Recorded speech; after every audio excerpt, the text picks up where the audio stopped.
Hey guys, just wanted to jump on and create another explainer video on order blocks, an easy way on how to identify them, where they are, how to trade them, etc. So first of all, I've got underneath this black box about 3 or 4 different ways on how you can identify the order blocks and the steps in which you should take. I've then got like a little demonstration, and then I'll show you my chart as to how I've marked them up. So first of all, order blocks, the easy way to identify them. Now, first one is look at the basics of market structure. So the pure basics when you go back to trading is how does market structure work? You've got higher highs, higher lows, you've got lower highs, lower lows, etc. How is the market moving? You've got to be able to understand where the breaks of the structure where they lie. So for example, this would be a break of structure because we've got a starting point, you've got what's classed as a high, you've got a low which is being formed, but this low isn't confirmed as a low or a higher low until this structure has been broken.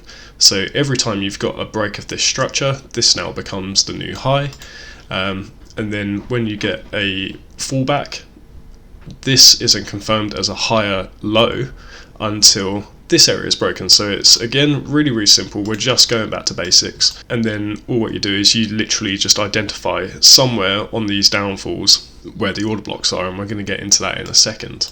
Then on the way back down, it's just the same. So you've got a break of this structure down here, which is forming now a lower low. So that was a low, this is now classed as a lower low. As soon as this is confirmed as not a break of the high, so we've now got a lower high. As soon as this is created, we have a break of this structure here, which means that that is confirmed a lower low. This is a lower low, and then the cycle just repeats and it just continues going. Sometimes you'll get lost inside the cycles, so you'll get a series of moves which essentially just kind of get stuck, and you're stuck between a larger range, but that's something to be covered on a later session at some point. But what we're doing is we're just identifying in the marketplace where we are in terms of structure. So you need to identify the highs, the lows, and whereabouts you are. Okay. Next up, what we do is we identify the order flow, so the directional push of the market. Now what I mean by that is if you've got different size candles, okay? So let's say that is a downward candle and this is an upward candle. Let's change the color of that, make it a little bit cleaner. And then we've got another downward candle, and then we have another upward candle, and then another downward candle. Something would say to me, not only because we're breaking the lows and we're moving down, that it's in a downward market, but also the size of the candles according to the time frame which you're using. It doesn't matter which one you're using, but if you're in a downward moving market and the pushes up are really quite small, but all the pushes down are really quite aggressive in comparison, that would typically say to me that the directional order flow of the market is confirmed as heading down. You only need to look at it to realise that it's going down, but also the size of the candles. That does have an importance when you're looking at effective order blocks. Okay. The next one is to identify the last push in the opposite direction. Hey guys, I hope you don't mind this quick interruption. Just a quick note to say that if you're liking the video, please do give it a thumbs up and subscribe, and maybe pay it forward by passing it on to somebody who you know is looking to get involved in trading. Back to the video. Now, with each of these, really simple diagram. I've got another one over on this side, but you want to look at the last push. Tell you what, let's move it over to here. No, we won't. No, we'll continue with this. Just for the time being, let's just say that we have, what am I doing? Hold on. I am not very good at drawing on the charts. You want to identify the last push in the opposite direction. So we know that the price is moving down, we've got a break of this low, we've got a break of that low. When you're coming back, so you're expecting price to come back into this area at some point, trigger an order block, and then off you go again. So you want to identify the very last push. Now the last push on here is typically this candle. Okay, so I would want to identify that candle as the last push. This is the last candle, quite often known as. Quite often what I'll do with my order blocks is I've got a few of them selected, so it might not just be the last candle whatsoever, it could be a series of candles, but it's the push. Okay, so in this instance in particular, because there's no downward candles in between, the last push would actually be this whole area. This whole area would be classed as the last push, or the order block, because it's blocked orders which are going in the other direction. And then finally what we've got is we decide where you want to get involved. Okay, so something which I've done, because I've seen a lot of other people do it and it's quite smart, is I've manipulated the Fibonacci retracement tool. I hate Fibonacci in general, but all I've done, that isn't it, is I've just marked on here the 0, 25, equilibrium, which is 50, 75, and the 100 point. Now if you want to use my settings, all what I've done is I've ticked 0, 25, 50, 75 and 1.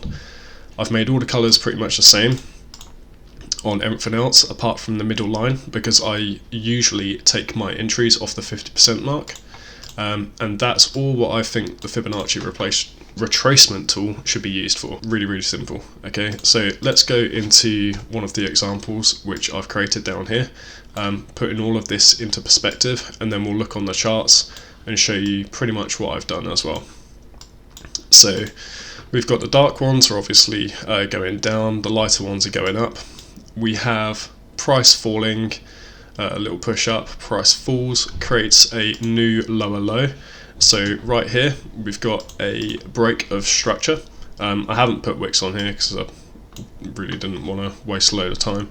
And what we have is a push going up. Now for us to be able to identify that, all what we do is we work our way backwards. We identify on our chart where this order block is, where we want to get involved. I want to get involved on the 50% mark. So as soon as the lower low has gone in, so as soon as we've got a break of this structure, which was identified just at the base of this candle, we can essentially put on our charts the 50%. Oh, that looks tiny. We could put on the 50% and we can target, okay, this is the other part as well, which I should have added to the instructions. Where are we going to target next? Okay, so I always target as my initial target, if you're in a downward falling market, the furthest point down which it had got to on the previous leg, because you always look left on the chart to identify potential targets or areas where price is going to struggle, so points of interest. So I always target the initial furthest point down. Okay, so in this instance it would be 4.5. It doesn't matter because this is just fictitious. So you've got that first one there. Then what we have again on the next leg is we've got a break of this structure here, and price starts to reverse again. This is quite often what you'll find in the markets. Now I want to identify the last push up in the previous leg, and the last push up, the obvious push up, was actually this last candle because it's huge. So again, what do? We mark up on the charts just so we can monitor where we're getting involved. Do I want to be getting involved on the 25 or on the equilibrium? If I try to get involved on the equilibrium, clearly we miss the entry here, so we don't get tagged into the trade. But where would we be trying to target if we could? It would just be this furthest point left before we started having a reversal. Then what do? We've got a break of this structure now, so we've got a continued low, we've got another lower low being formed, and as price works its way back up again, obviously I've stopped the diagram at this stage, but what would we do? We could identify the whole of this push up, or we could target the very last candle. So if we targeted the last candle, again we just mark on our charts, we just put whereabouts is the equilibrium. I am screwing up on those words. I've still got COVID, so sorry about the voice. And what we do is we mark on there, and then we target the lows.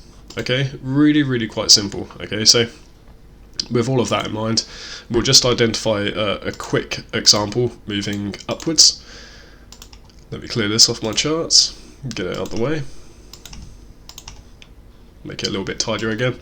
So really small example here, but we have a starting point, we have price going up, price pulls back because it has to expand and retract a little bit, but within here there's trapped orders, so these are classed as order blocks.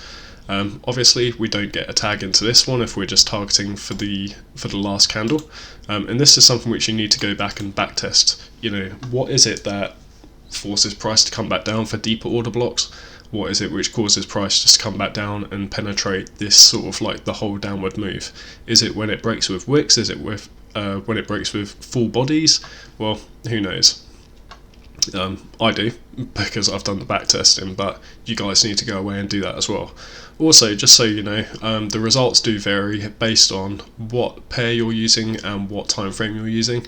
With the higher time frames, like the 4 hour for example on Euro USD, I tend to find on the 4 hour using the 50% equilibrium mark is absolutely perfect for my trading style. I tend to get tagged into the trades more often than not. But if I try getting tagged on the 25, I miss out on profit. But if I try to get tagged on the 75, quite often I actually miss and I don't get tagged at all. So on here, what we're going to do, we're just going to mark up on our chart, see whereabouts we can get an entry. Obviously, you can see on the chart here that we don't get tagged. But where would we be targeting? We'd just be targeting the nearest high at this point, which would be this one. So really simple. Now what do we have? We've got a break of this structure. Sorry, I didn't draw this on there. So there's a break of a high, there's a break of another high here. So once we've got a break of this high, we can confirm that this is the downward move. This is the order block. This is the blocked orders which are trying to go down. Why is that relevant? Well, it's created a little bit of liquidity into the market. Price can always come back down, dip into it, and off we go again, which is exactly what happens here. So again, what do? We just mark up on the charts, we identify this order block as a point of interest, mark up whereabouts you're going to be getting involved, just like that, mark it on the 50% equilibrium, and off we go. And we target, first of all, we just target this initial push up. You know, if there's further information over on the left, like there could be like an order block or some supply over here, then you can always be targeting somewhere over there, you know, fantastic. But in reality, you want to try and take profit as quick as you can, or at least bag a little bit of profit and take a partial, just so you're always paying yourself first, okay? Now let's move down to the charts below, and you'll be able to see how many years worth of data is this? I think it is from 2016 or 2015. Yeah, January 2015 all the way through to present day. And you can see there's probably, I don't know, 50% wins, 50% losses. A few of them were missed equilibriums, quite a few were missed, which is why I started to investigate taking the 20% or 25%. But the ones where you win, they're typically about 5% or 5R, let's say, you know, as a minimum. Bare minimum I'll do is 4. And then sometimes you get some absolute monster moves like that one where it's 33.5%. Awesome. Order blocks can hold and stay for weeks or months on end, especially with the higher time frame. They're still relevant, but it's worthwhile just going through on some back testing. So do bar replay like what I did, and just mark out as you're going along the highs and the lows, the structural highs, structural lows, mini highs, mini lows, or minor even, let's say, and just do a load of back testing like this. It gives you a lot of confidence in the strategy. There you go, there's 5% there, there's another 10% there, 16% there, minus 1%, I just missed the target. Well, you know, you live and learn.